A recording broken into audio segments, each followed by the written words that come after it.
Subscribe to MDR. Like for more. Do you remember Rab Ne Bana Di Jodi? Isn't it a fun, light-hearted rom-com? Or is someone voluntarily donning two different personalities to woo a widowed girl not totally psychotic?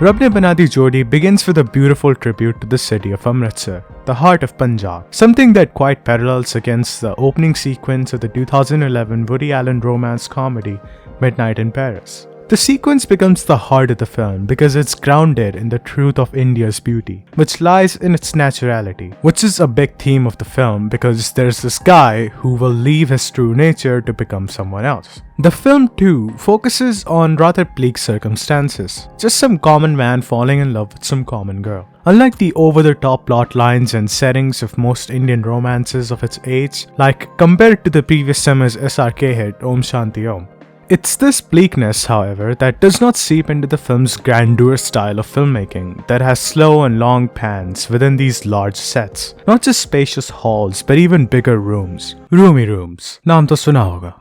To also streets that are visibly enhanced to be sets, much like Eyes Wide Shut's fake New York. But beyond the direction technique of the film, Rab Ne Bana Di Jodi is for all intents and purposes a film of its time. And this is visible throughout the film, if not in the fashion, then at least in the story. This is a film that truly plays on the age-old saying, everything is fair in love and war. We have Surinder, a completely simple 9-to-5 working man who gets up daily and shows up for things. When he comes to the wedding of his professor's daughter, he instantly, if even weirdly, falls for her. But knowing she will soon be a married woman, he quickly backpedals from the situation. But as we are to find out, Tanni, whose groom and his family do not make it after a bus accident, everything crumbles to sadness. Coming under the pressure of society, Tanni's father asks his best student Surinder to take the hand of his daughter, and thus commences the plot of Rab Ne Bana Di Jodi. Now, I remember watching this film on TV, probably on Sony Max when I was a kid, and I always wanted to be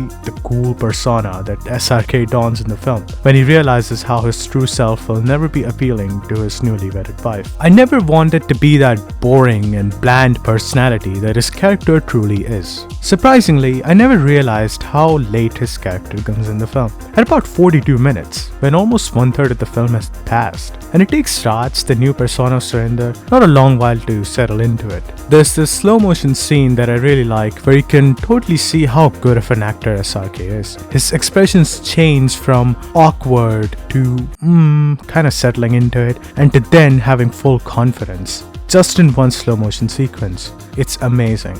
Anyways, SRK very beautifully showcases that how we all have an idea of our perfect self that we wish to be, and so he tries to be his best to make himself what he thinks is the best version of him. Now, I always like to delve into side characters much, because I like to see how much can a character say with as little screenplay as possible provided to them. And while this film only has one side character, that being Surinder's buddy Bobby Khosla, I absolutely love his character. A true Punjabi at heart, his intentions are pure even if his actions are not so much. He reminds me of Chris Farley from the early Adam Sandler films. It's also important to focus how much of Tanni's character is explored in the film, as she is the central point of the entire plot. It's her character that begins the film's narrative, it's her character that drives every motivation that Surinder has, as himself and as Raj, and it's her character that brings the film to an end as well. We only see very little of how she must have been before the tragedy in the film occurs, but it leaves you with a good sense of what to look forward to. Rab Ne Bana Di Jodi is a film of that nature, that it could have been a Netflix series for today's time, or even some bad soap drama that comes on at 9 PM and our mothers just love it. All because of Tanni's character. Her character is not about redefining herself, but to find what she has lost through the help of someone who is trying to redefine himself for her. She's also a great example of a feminist character, someone who truly finds a simple woman's role in modern society to be of value. After all, she could be dismissed as a typical housewife character in a film, but the film takes her far away from this. The film's almost 3-hour runtime lets her find herself through art, and falling into unexpected situations, and breaking of trust, recurring sadness, eternal happiness. We never really know what her relationship with the groom was before the film, but it really makes you wish that it works out with Surinder this time.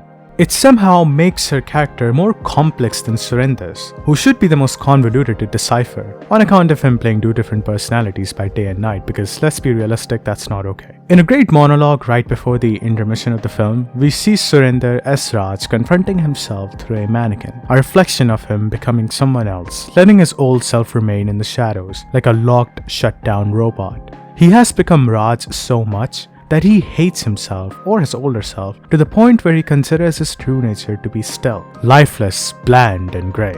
SRK here challenges the idea of a lover that 90s Bollywood has given to its audience, mostly through SRK only, and it also tells us how unrealistic it is for women to expect such perfection from men that he himself falters from time to time. So, by the end, he of course abandons this and dances for his wife in a competition as himself only, as the person we see him as in the beginning of the film, as Surender and not Raj, not Rahul, not one of those guys. Now that I've grown up, I realize that all my childhood I missed the entire point of Rab Ne Bana Di Jodi, which is to love someone for who they are, not to change yourself for someone else's acceptance, but hope that they will accept you as you are. And in the end, all we can do and should do is be ourselves. Now, Rab Ne Bana Di Jodi is a complex film in that it exhibits good qualities that men should possess while empowering women's rights, but all this is at the backdrop of a web of lies, if even sinister, just a bit, and comical misunderstandings. But all this spectacle of a high-budgeted Bollywood romance film,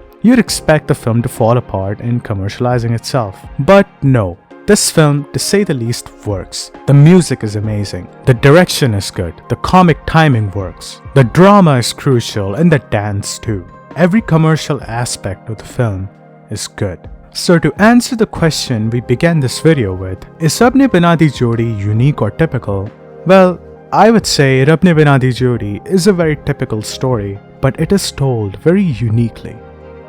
If you guys like the content, please leave a like, make sure you subscribe, share it with your friends, let's grow this community and make MDR the home of popcorn analysis for Bollywood films, for Hollywood films, for very Jollywood films. Bye.